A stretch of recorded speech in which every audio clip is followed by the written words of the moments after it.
এ ধরনের অসংখ্য মেগা প্রকল্প,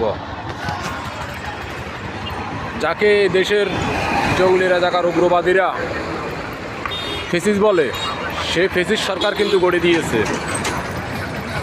দেখেন, দেখে মনে হবে আপনি আরব আমিরাতে আছেন, অথচ এগুলো কিন্তু দৃশ্যমান বাংলাদেশ।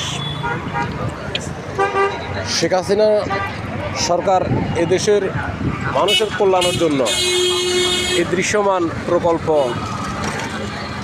দৃশ্যমান সড়ক,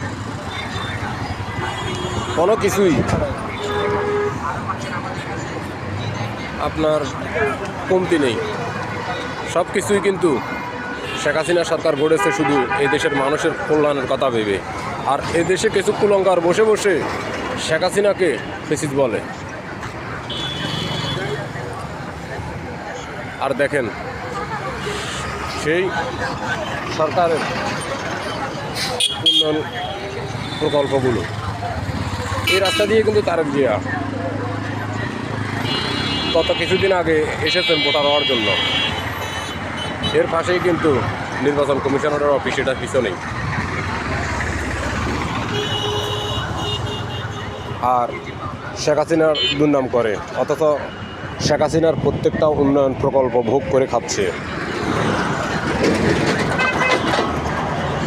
শেখ হাসিনার দুর্নাম করতে পারবে, কিন্তু শেখ হাসিনার উন্নয়নকে কেউ অস্বীকার করতে পারবে না। এটাই কিন্তু বর্তমান বাংলাদেশ, বাস্তব রূপ শেখ হাসিনা দিয়েছে। সবাই ভালো থাকবেন, আল্লাহ হাফেজ।